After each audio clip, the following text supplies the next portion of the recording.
Hello Internet, and welcome to my Manga of the Month for August 2018. So Manga of the Month. What we do here is we take all of the manga series I have done live reactions for in the past month, and see which one of them I think was the best of the month. Go through a bit of a retrospective, long-term review of this month's content, and review it, and give it a bit of a second look, see what worked, see what didn't in retrospect. Also,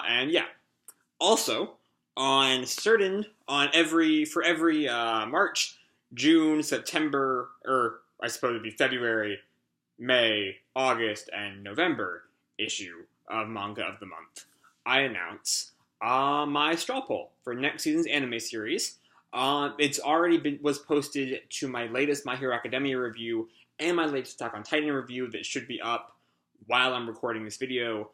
But on it, you will see just about every fall 2018 anime series, excluding Boruto, Attack on Titan Season 3, Tokyo Ghoul Re Season 2, and Fairy Tail Series 3, because those four, the two of them I'm already doing, and the other two are from manga I have done on the channel, and deeply love. They will be included in the next season's review slate, whatever, and I definitely really hope, next season we have the continuation of Sword Art Online, and I'm a huge fucking Sword Art Online fan, so I'm really hoping for that to make it, but that will all depend on what y'all, the viewership, decides. With that said, let's jump straight into our first series of the night, Eden Zero, chapters 7 through 9. Where chapter 7 begins is right where chapter 6 ends, with Shiki accidentally opening the case, and we're introduced to Pino, who, as I said, both in my Manga of the Month for July and in my live reaction for chapter 6, I really had a low expectation of her, just because she kind of seemed to be fitting into this, both, this very, servile stereotypes of, the maid and the android that just wants to do its master's bidding, that felt very kind of fetishistic, in a way that Mashima at his worst kind of leans into. But Pino breaks all of that instantly. From our first introduction, we see there's very little servile in her personality that was not hammered into her by Sabir. So I really love Pino already, and I'm really happy for her to just break all of my expectations. Another thing about Pino I like is that it's really, really obvious for anyone with reading comprehension that Future Wise created her. She turned on because she heard her master. We know that her last update was in 492, while she's currently in 442. So it's really obvious that Future Wise created Pino, but they don't make it you better know that Future Wise created Pino, and we're going to tell you at every opportunity. It's really subtle, and I really like that. Another great thing about the chapter, technically all three of the chapters this month, but 7 in particular, is we get the scene from the B-Cube that plays back the recording of Pino and Sabir and their whole initial interactions, and you can really feel the despair in Pino, and it's horrifying to watch as Sabir rips off her leg because she can't dance, and it's really, really horrifying, and you can feel the despair in Pino, and that's just some great fucking writing right there. But what is not great fucking writing is another one of Mashima's old tricks comes out to play. And that is the hyping up a henchman super high up, only to have them be laid waste by the heroes. In this instance, it is the Foot Brothers. And I kind of gave that a bit of slack in my reaction for chapter 9, just because they're super, early villains, and early shonen tends to have the heroes wipe the floor with the villains. But it's still, the Foot Brothers were the destroyers of the South, whatever that means in a cosmic universe like this. But they're practically, a joke. Oh, they have a leg fetish. That's the bulk of their characterization. They're pretty bad. But moving on to chapter 8, we have this great moment as Wise kind of has this inner debate, inner turmoil with his inherent goodness. of whether or not he should rescue Pino. And I really, really like that he decides to, and it definitely, makes it seem like he's lying about not wanting to rescue Pino, because he says, after he steals her and runs away, oh, this is all for the money, whatever. But he definitely cares about the little robot. Maybe some part of him has a feeling that, like, maybe he's already brought up the prototypes for Pino, even 50 years ago, and he recognizes her or something. But he definitely feels some kind of, like, kinship. I don't know if kinship's the right word, but it's a desire to, like, save this robot, and I really like that. But then, Shiki shows up, or Shiki's already shown up at this point, and he is just laid waste to all the mooks. And you know what? They're the minorest of henchmen. I can understand that. And once again, I really, like, controlling gravity is not something we really see in anime. Characters who, like, can condense gravity onto their fist, or spread out gravity, or, the closest thing we have is Uraraka from My Hero Academia, but even there, she's just, like, she makes people float, and that's or she makes people not be affected by gravity, and that's really it. She has, as far as I know from the anime, maybe she's gotten better in the manga, but I've not read the Academia manga, she does not have the power to, like, condense gravity into a spot. And even then, she's not the hero. She's, a secondary character. But, like, Shiki's powers are just really cool every time I see them. They're unique enough that I really can't stop watching it. But all of this leads to a very classic separate your heroes moment with Sabir chasing down the runaway Wise, Shiki smashed down below ground to deal with whatever the fuck is going on in Sabir's basement. I still don't quite get that scene at all, as I'll get to in a second. As Rebecca's left alone to deal with the Foot Brothers, even if the separate your heroes moment doesn't really last that long, because, Shiki has his moment with Johnny, who for some reason Majima thought we would be tricked into thinking is a destroyed Michael, despite the fact that Michael would not have been destroyed yet, because this was 50 years before we met Michael. But whatever. He has his moment like, oh, he's fucking with androids on a wider scale, and then he jumps back up, and the separate your heroes moment is gone, as he wipes the floor with the Foot Brothers in a second, and then goes back to fight Sabir. So it's really not much of a separate your heroes moment, but, like, it's, it tries to be, I guess. The Foot Brothers are kind of pathetic. They're not, fan service isn't quite the right word for them, but, like, they're just really interested in Lucy, I fucking said Lucy, okay. Head in the game. Really interested in Rebecca's legs, which I guess makes sense, because they're, all leg-based, but whatever, it's kind of a throwaway joke. I do like there's this short reminder as Shiki tries to repair Johnny in the basement, and he can't, because as the flashbacks remind us, Shiki isn't a real repairman. The robots, like, just let him think he was for all those years to make him feel better, while they were being repaired by the planet itself or whatever. But overall, I just feel like that the whole scene in the basement, and the realization that Sabir's android abuse on a wider scale than just Pino just seems kind of there, I guess. It's not really mind-boggling, it's not really this huge twist, it's just kind of a thing. And maybe as we go on through the latter stages of the arc, again, I can't imagine the fight with Sabir going past chapter 10, we'll get a bit of a wider sense of what's going on in the basement. But yeah, besides that, I don't really know. Then Shiki hopefully does not one-shot Sabir. There's a lot about Sabir. A lot of my thoughts on the end of chapter 9 will entirely depend on if Sabir is completely down for the count afterwards, because if he is, I'll be like, that's just dumb, that's bad, that's Mashima getting into his worst habits too early. Again, as I said in my chapter 9 video, my hopes for that is that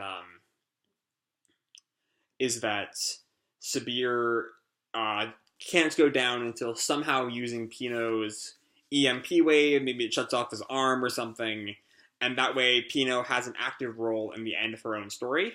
But yeah, Eden Zero this month was good. It wasn't phenomenal. We're starting to see the cracks in Mashima's, style. his problems with fight scenes, and as this month had a fair bit of fight scenes, Mashima's problems were kind of in the forefront instead of, in June and July when he was mainly doing character work. Now he's moving into fights is kind of wonkier. But moving on to Blue Exorcist, chapter 102. Now, y'all know I love Blue Exorcist. But I had some problems with this chapter. Things that I didn't really have the words for when the chapter first came out, but now that it's out and I've had a bit more time to think about it, I can put them into words a bit better. So my first off, this isn't quite a problem yet, this is more of an observation. I don't quite understand why Lucifer, in the, it's not, yeah, it is the opening scene. I wasn't quite sure if it was the opening scene or not. But Mephisto offers Lucifer, just go back to Gehenna and the pain will go away. Who cares? It's just a body. It's just a vessel for you, Lucifer. Who cares? And I don't quite get why Lucifer doesn't. We know that, we see that he's in a much better body, even if it's, falling apart in the present. So, we know he doesn't keep that body. So why does he... we don't have enough into Lucifer's headspace 36 years ago to really know why he's doing this. But onto my real problem with the chapter is that in the whole lab sequence, I feel like, we see that Shiro and Goro are in this, it's hell for them. But we don't really experience it as hell, I think. It's just it's just oddly sterile, in my opinion. It could have been, this horrifying, holy fuck, these people are, living their worst lives.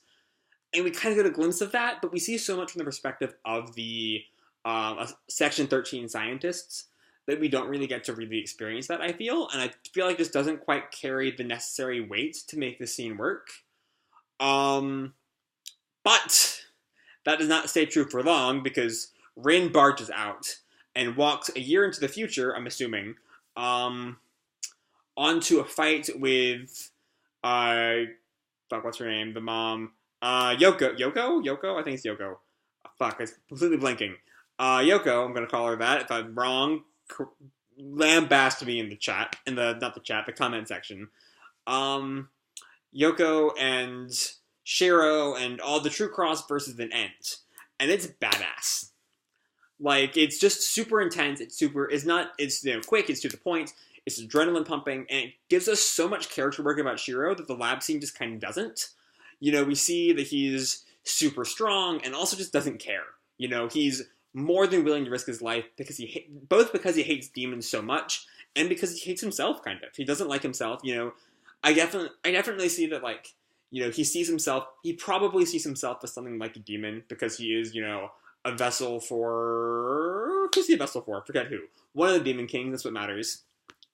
Feel free to inform me in the comment section what Demon King he's supposed to be a vessel for. But it shows how little he cares about everyone, including humans, as Yoko, I'm pretty sure is not her name. Classic moment of me forgetting. Yuri! Yuri's her name. Not Yoko, Yuri. I'm so fucking stupid, I'm sorry. I straight up thought her name was... I knew Yoko wasn't right, but I knew it started with a Y. It's Yuri. He cares very little about Yuri. Yeah, that's what I was saying. And then, after that conversation, Shiro just did not care about Yuri at all, Satan shows up. They all think it's Arinka. All the True Cross think it's Arinka. But, Rin is like, that's Satan. And I'm not entirely sure what exactly Satan's here to do. I'll have to wait until probably a few days when chapter 103 comes out. Because it's right around that time of the month again. But all in all, I feel like the fight with the Ent just works way better than the lab scenes, because they're all just kind of sterile, And the fight with the Ent is, visceral, it's in your face, it's adrenaline pumping, and the lab stuff just feels a tad too detached for me to really be invested in it. That's really all I have for Blue Exorcist. So let's move on to our next series of the night, Fairy Tale 100 Years Quest, chapters 4 through 6. As as we immediately start off in the town of Elmina. In Elmina, I love Elmina as a setting. It's fascinating. It's this great balance. The town looks very rundown. I imagine it's just the natural. I feel like the buildings are made of stone. That's just the vibe I got. But they look kind of run down. I imagine just because the water runs up them every night, very like slowly eroding the buildings, which is a really nice touch. If that hadn't been there and the town had looked like a normal town, I really wouldn't have noticed it. But the fact that it's there is so cool. It's just a nice touch. And so, when they get there, Kashima's like, yeah, you need to take this potion to survive in this town. And it's super suspicious. And I love they took it anyway. Like, there's no big deliberation as to whether or not they should take the potion. They just do it. And it's a really funny scene. Not a scene, it's just a really funny fact. They just took it anyway. But then Gray wakes up, and he looks out on the town underwater. And that full shot, I'm pretty sure is my thumbnail of Chapter 4. But it has this really great Nagi no Asukara vibe. If anyone's ever seen that series, you should. It's fucking gorgeous. Even just watch it for the art. It's a gorgeous art. And while it's certainly not as pretty as Shio Shishio from Nagiyasu, it's still really nice. Because, nothing is as pretty as Shio Shishio. I'll be honest here. Maybe that's kind of where I got my inspiration for the stone building. Or why I thought the buildings were stone in Elmina. Because I'm pretty sure they are in Shio Shishio. But yeah, and then we have most of the chapters dedicated to, like, them playing around with the fish. And so Gray mentions Mercphobia for a heartbeat, and everything shifts. And that says a lot about Elmina's culture, that they're so dedicated. When we first saw Mercphobia in his human form and the attendant, who might be the Leviathan that Kiria destroys later on, I'm not entirely sure. They were kind of sulking around, or slinking around to the point that, like, I figured maybe they weren't a big draw of the town. But with this, they're definitely like, oh yeah, they love Mercphobia. Maybe they just don't want to think of their god as a human? I don't know. But it says a lot about Elmina's culture, I feel. And then there's the Toka's tail scene. The action shifts back to Magnolia for a little bit as Toka randomly pops up a tail from under her skirts. For about 5 seconds, and then disappears again. I don't fucking know what's up with Toka. Like, Toka is so weird. I love Toka. I'm really intrigued by Toka at this point. Both her knowledge of Briar, her tail, also the fact it gives Gajeel and Juvia stuff to do, and Gajeel and Juvia are a pairing that do not get enough time in the manga proper. They're just really good friends, and I love that. It's also great to see, like, in a shonen manga, a friendship between a man and a woman that's in no way played up for romance. It's great. I love Gajeel and Juvia. But after that, we cut to Jalal and Sabretooth for a nice scene where we get to see Jalal and Sabretooth again, for one thing. That's always great. But also adds to the mystery of Toka. As a commenter pointed out in my video for Chapter 5, that although Manga Stream says Jalal tells them not to interact with her, a more direct quote is, do not come into contact with her, like physical contact, like actually touching her. That leaves me really interested if she's some kind of new species, or what is up with Toka. I'm really interested in Toka. I feel like no one else in fandom really gives two shits about Toka, but I care a lot about Toka. But that's really all we've gotten from the Toka subplot this month. As everything else is on Elmina, we cut to Natsu and the gang hiding out from the fish, and we see, so in Chapter 4, Lucy's bikini top was stolen by a fish. And in Chapter 5, we see her wrapping her boobs in Natsu's scarf. And I think that's really cute. It's just a cute little thing between these two characters. Like, I was never really a Nalu shipper in the main series. For the first half of the series, I was all in on Nali. And as time went on, I kind of lost that because Misana did nothing from Tenro onwards. But this is the kind of stuff that could get me into Nalu. I'm still not a big Nalu shipper. I care about the rest of the big four far more than Nalu. But you know what? I like it. Speaking of things I like, the emphasis on Seal. So I brought that up in my last manga of the month, I think, and then I brought up especially again when it became the title basis of Chapter 5. But I definitely feel like that's going to be part of the point. Maybe the reason everyone failed the 100 Years Quest in the past is because they all thought they had to kill the dragons, when in reality they have to seal them because there's no way a human could kill these dragons. Maybe that's the point of them being 5 Acnologia-style dragons. You just have to find a way to get them. You just have to find a way to get them to stop moving. Maybe stop rampaging, or maybe it's like a Kaguya thing in Naruto. You can't kill Kaguya, so you just have to seal her away in a moon in a parallel dimension. I doubt it's going to be that specific, but so I think it's going to be very, very important. And then Gemini's power to transform others instead of just themselves is kind of out of nowhere, but I can follow the logic. It makes sense. Oh, Gemini can transform themselves, so why can't they just transform everyone else? I can follow. Even if it still feels just a little out of nowhere. It would have been nice if that had been used, I don't know, maybe during the initial infiltration into Alvarez to try to rescue Makarov. I don't know. Maybe. That's what I feel like it should have been used and introduced, But then we find out that the human who had visited earlier is this person named Kyria, who wants to fight the Water God Dragon, even if she doesn't quite get to because it's not actually the Water God Dragon that shows up. And the fight between Kyria and the dragon is short. It's really cool. It's to the point. Even if, sorry, I'm going to move my legs here because they're kind of getting uncomfortable at this point. Alright, so, it is short to the point, really cool. Even if the idea of dragon eaters, it raises a lot of questions. Because, so I've seen it propositioned that Acnologia assumed that all the dragons were in the festival, the Dragon King Festival, based on the fact that Acnologia couldn't really sense dragons that well. Eileen was a dragon and popped up right in front of him, and he didn't know. So, I'm assuming that means that, that Acnologia just did not know there were these dragons here, which I guess makes sense, even if it's a little bit weird. But there has to be a lot of dragons. Because, there's an entire guild based around eating them. That means, and maybe Diabolos is not a big guild, but even still, there has to be at least several members. And for that to be the case, they have to go through a lot of dragons.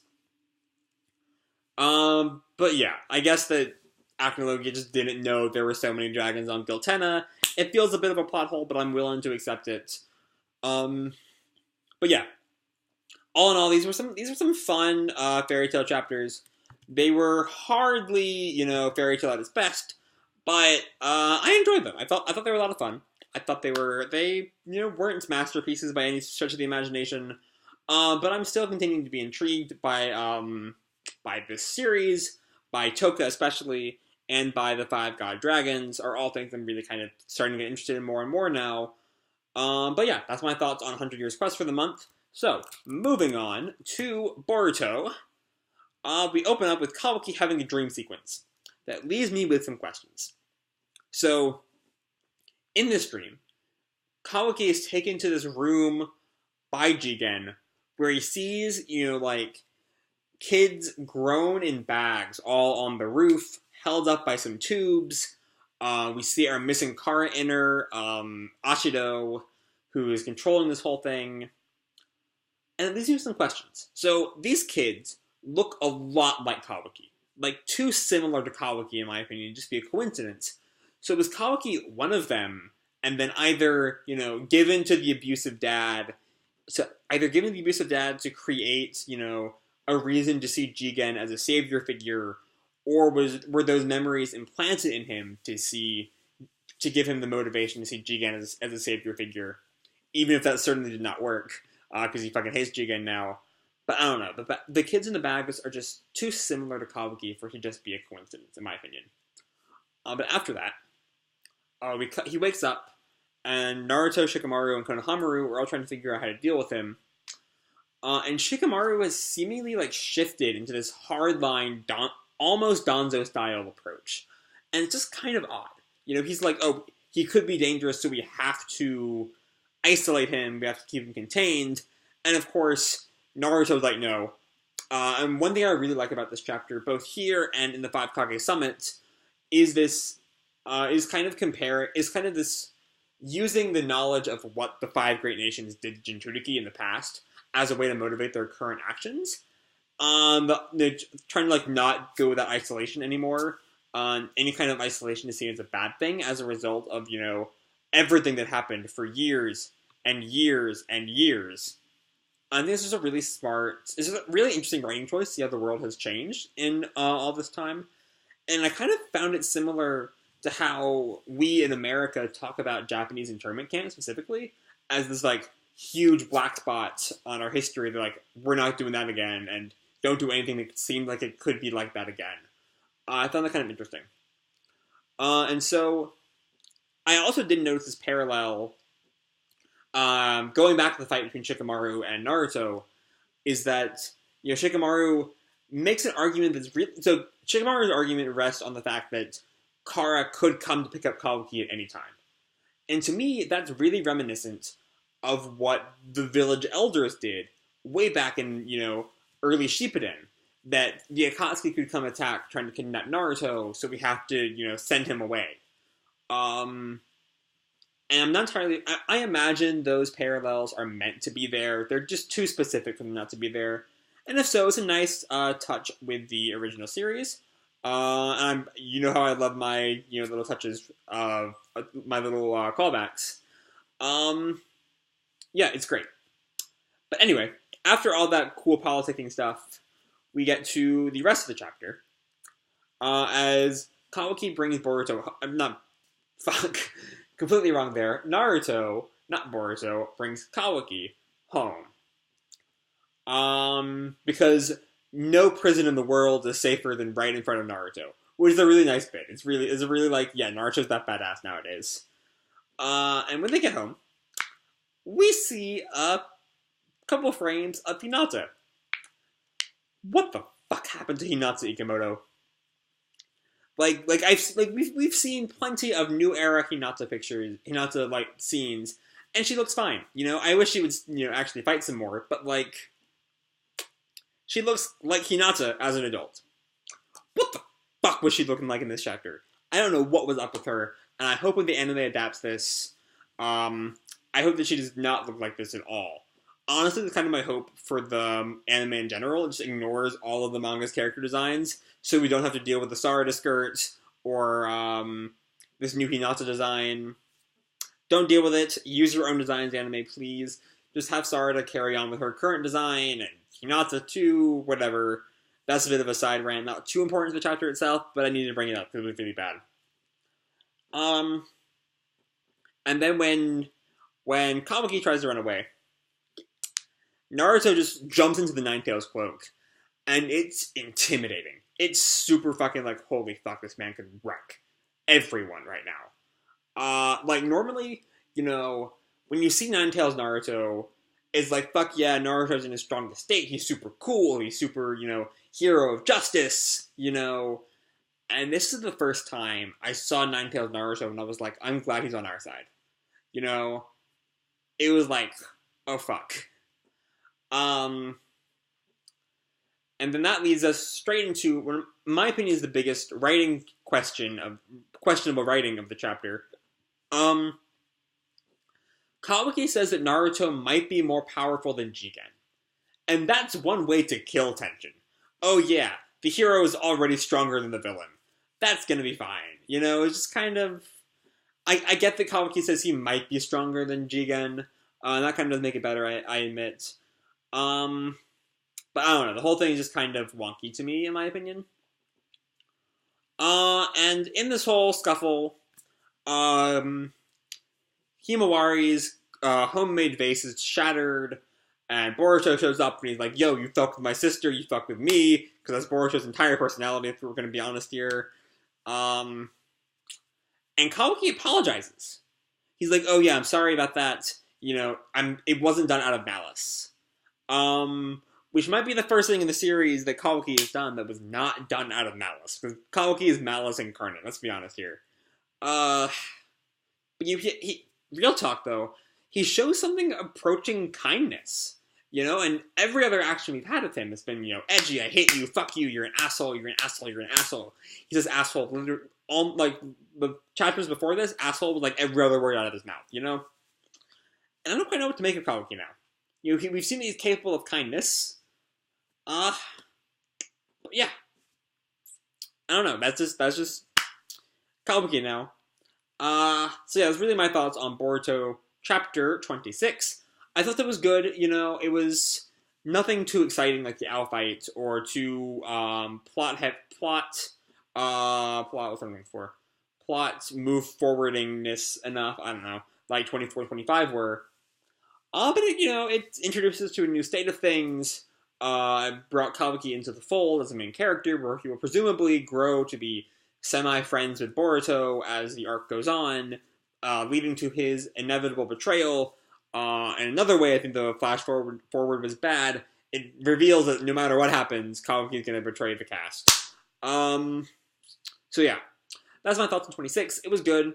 Not the best chapter the series has given us, but it was still a good chapter.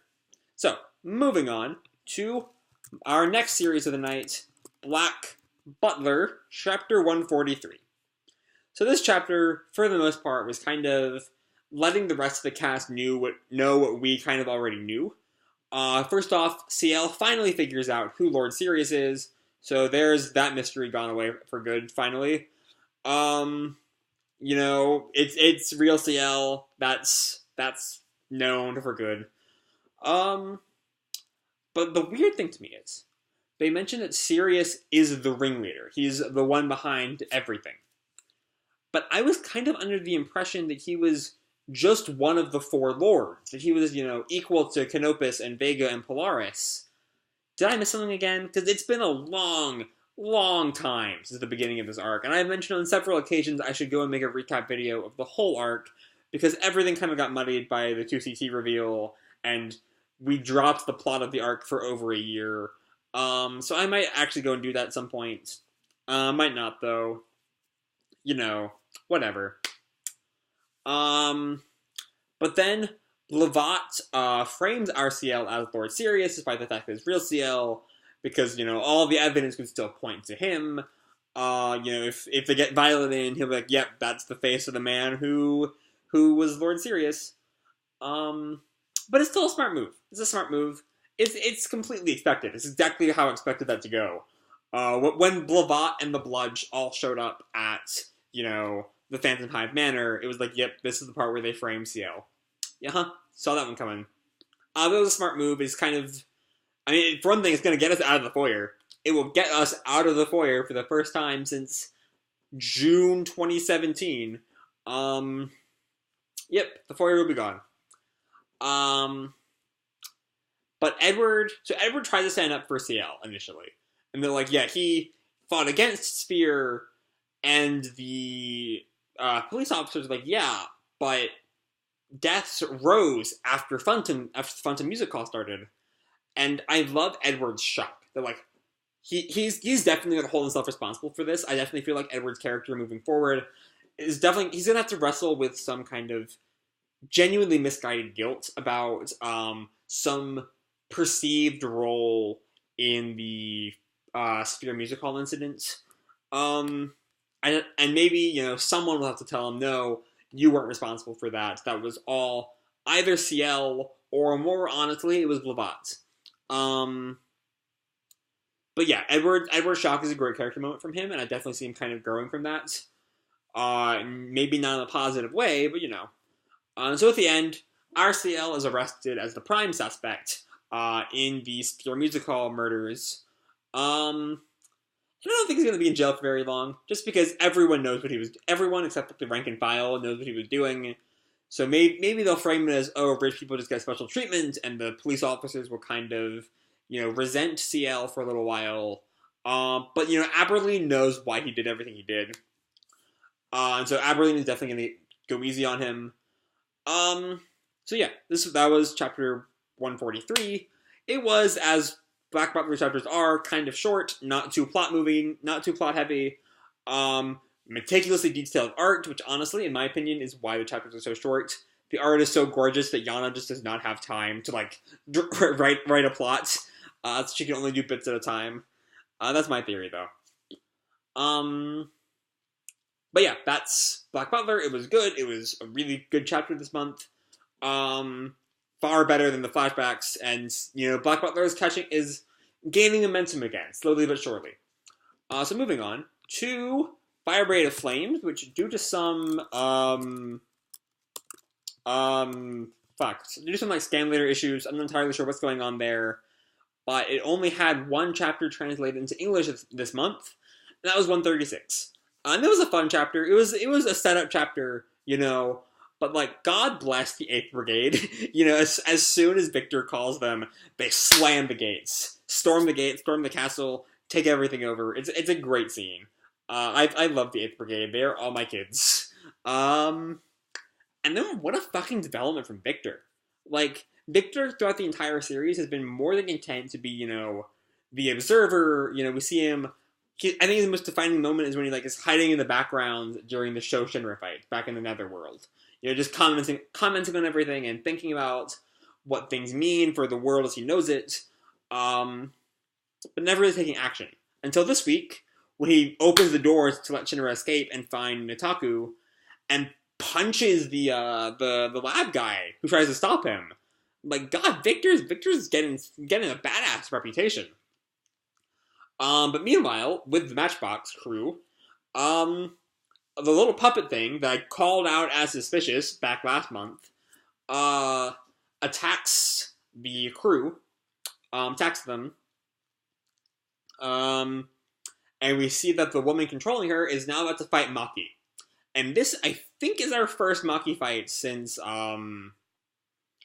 Flail in the Nether, which I think was right around half the series ago. I think it was actually right around 67 or so, which would be not a little more than half the series ago, because 68 would be half the series ago. So yeah, I'm super hyped. Maki vs. Flail is an unappreciated masterpiece of fight choreography. And I'm super fucking hyped to see Maki again. I always forget that Maki is leagues ahead of the rest of the heroes. And I can't wait to see her actually fight. Hopefully she does not get interrupted by any Tamaki shenanigans. Please, please, please, please, please. But yeah, that's that. And then meanwhile, Kurono has found Nitaku, and Shinra has found Nitaku, and their fight is continuing into 137 whenever that gets translated. Hopefully sooner rather than later. That moves us on to our last series of the night. We're actually doing this pretty early. We're barely half an hour in, which is School Live, which due to some translator or scanlation quirks, I suppose, it ended up getting 2 chapters this month, 65 and 66. Both the July chapter, which ended up being, August 19th things when it came out, and the August chapter, which came out the 30th. This chapter was incredible. It was so good. Both chapters were incredible. So first off, we have a discussion about the Randall Council and whether or not they are, good or evil, whether that's a trap, and Bowman is analyzing to find out whether or not they're going to be on our side. And everything with the different Randalls makes me really want to just hurry up and get into the meat of this Randall arc. To really, I really want to know backstory about what happened with the Randalls, why there are so many different Randalls running around. I imagine there are going to be some definite, some huge scope shifts as we get to see this corporation that's apparently split off into different groups. Maybe we'll finally get answers on that aircraft carrier from way back when they left Saint Isidore. But I just really want to see how the story will change as we get more involved with the different Randalls. I imagine there's some kind of conflict between the Council and the Protection Agency. But I really want to know what's going on there. And another great moment. So, as the series has progressed, we've seen Yuki take more and more control, and every time she does, I love it. She's the one that gets them to shut up when she hears the helicopter. That's a great moment. But I do have a question. They say that they will move when it's dark out. Yuki asks Yuri, should we run or hide? And Yuri says run, because they'll find us eventually if we hide. Excuse me. By the way, I sure hope they took some supplies from that gas station they were at, so they didn't run out of food. But they say that they'll move when it gets dark, because, they don't want Randall or the RPA to see them. But when we cut to them moving, it seems pretty light out, you know? Like it's not night. But anyway, that's a minor thing, you know. It's fine, whatever. And so then we have the moment I brought up a lot in my 65 video that Yuri should not have ran into the zombies. And as I mentioned in my 66 video, I'd like to apologize again for that because there was no better plan. You know, the only option she really had at that point was to run through them, and maybe she could have. I don't know. Is the living area connected to the driving area? It doesn't really seem like it is most of the time. So it's not like anyone else could have taken over and like driven them to safety. So they had what they had. So I apologize, Yuri, for acting like that was not the best move available. Sure, it turned out bad, but there was not a better choice. Sitting there would have gotten you killed. At least crashing the car to kill some zombies on the way out. But after they're stopped with the RV is destroyed and unusable, Miki offers to use herself as a decoy to help the rest of the crew escape. And I straight up thought I was gearing up for Miki to die. I was like, are they going to kill off Miki right here? After all the Kurumi death flags for the past several years at this point, are we killing Miki now? We better not be. We did not. Miki survived. And that was great. And seeing, something I really love about this series is how scared everyone gets of killing zombies. You know, we always see hands shaking as, you know, as Miki like slams the shovel into the zombie brains, or as Yuri like whacks the zombie away from biting the Aozoi arm protector. You know, it's a great moment. But after that, they all managed to survive the evacuation to the building. And I really like, from the standpoint of a reviewer, not on the standpoint of a deep fan of Kurumi Ebisuzawa, I really like seeing Kurumi really kind of taking that status as a burden to others to heart. I feel like that's a really great writing choice, especially because I definitely want to know how that's going to affect next month. As we see at the end of 66, it looks like Aozoi is getting ready to kill Kurumi. And it makes me kind of wonder, did Kurumi ask her to?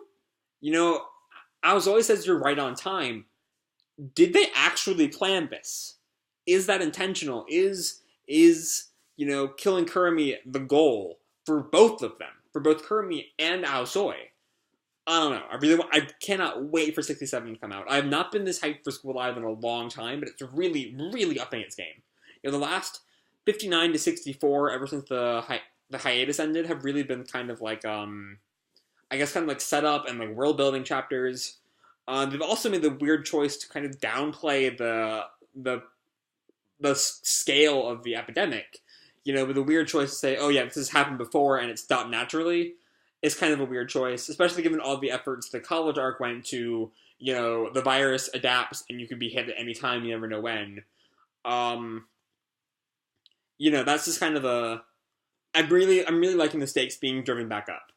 And then moving on to 66, we open up on the incredibly sad and super sweet scene of Kurumi recording her like final words for the girls in case she died, or knowing that she will die soon.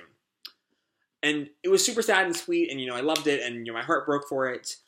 But I kind of wonder, would it have been better to wait for Kurumi to die to see it? I feel like it would have had a bigger impact if, like, you know, she dies, and then we find out she recorded this final message for Yuki.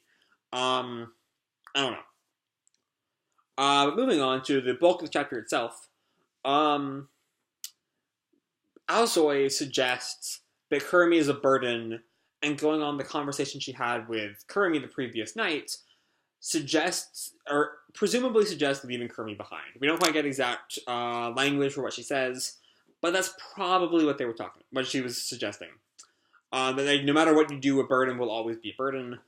And Yuki like is livid, and I think that's the first time we've ever seen her angry.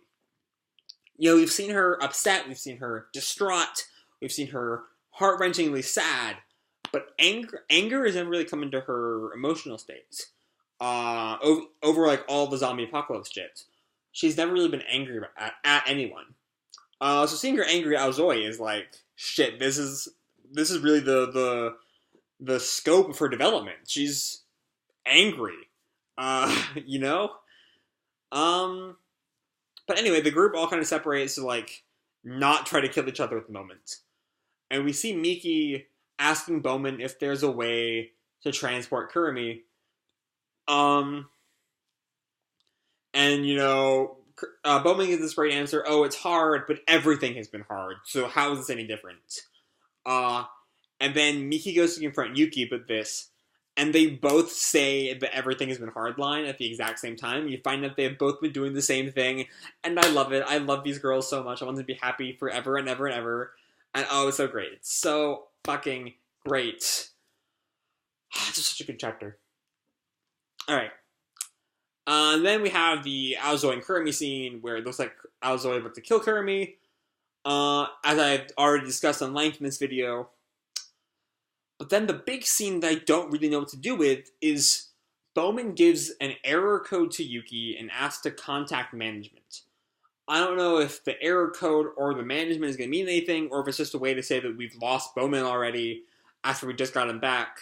I'm not entirely sure, but I'm excited to see what happens there.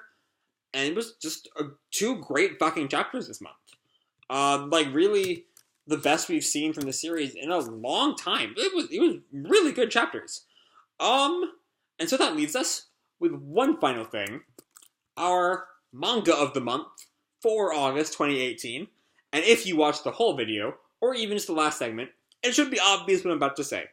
But I'm going to do the whole thing I always do. Our manga of the month for August 2018 is, drumroll please, sorry about the video getting all blurry, I'm beating on the laptop that is recording this, School Live. School Live fucking nailed it this month. It was just an incredible tour de force of the series best. We saw zombie action again, we saw, just so much character work. There's been so much character work poured into the series. All the slow chapters in months past have really been paying off in this, heightened state of climax of this kind of, place, I guess without a home. I don't know. It's not really a new arc at the moment until they reach the Randall Council, I imagine. But the space between University and Randall has just been heating up, and I really cannot wait for next month for that series. So, yeah, that's our manga of the month. It's School Live. If you disagree, then feel free to explain why in the comments below. But you are wrong. It is School Live. At least out of the series that I review, I don't read One Piece, and I know One Piece is always knocking out of the park every month. Or at least every week, even. So I can't quite say about that. I'm only on Little Garden in One Piece, so don't hate me. But yeah, that's this month's manga of the month. Hope you all enjoyed it. I'm very glad we got this to under 50 minutes. Yeah, so it's not super short, but I was talking about 12 manga chapters. It's gonna be pretty long. So yeah, I hope you all enjoyed this video, and if you did, feel free to drop me a like, subscribe, or do whatever the fuck you want. I don't really care. And as always, people, keep kicking ass, and I'll see you in the future. Bye.